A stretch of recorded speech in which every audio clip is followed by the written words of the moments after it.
influencers and creators are not working in a vacuum. They are part of a media ecosystem, first of all, where they produce content and address and collect audiences.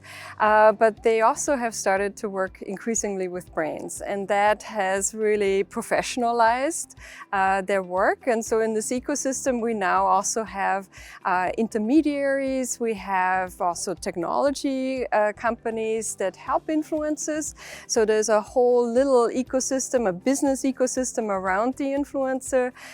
So they might have a manager, they might have a business team working with them, and then also they work with brands, but they often do not directly work with brands. The brands have their own agencies, and so there's also new agencies that came up in this ecosystem that now try to broker this relationship between brands and influencers and creators.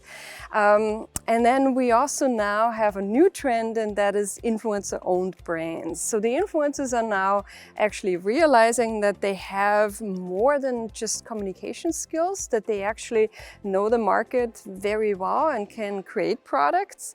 And so there is now also another group of players that help influencers actually create products, whether that is a beauty line or I do a lot of research in the tourism space, so it could be influencer-led trips. So for example, a yoga influencer goes to Bali and they bring along 25 of the followers, so they actually sell these trips.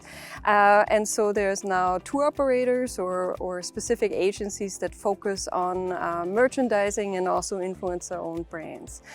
So overall, this results in a very complex kind of business ecosystem in addition to the media ecosystem. And now we have another layer, and that is the government, because now the government is actually realizing that it needs to protect the consumer, and it also needs to regulate some of the relationships in this ecosystem. So now we have agencies, government agencies, regulating what influencers can and cannot say. So truth in advertising, disclosure statements to make it clear to consumers that they actually are being sold.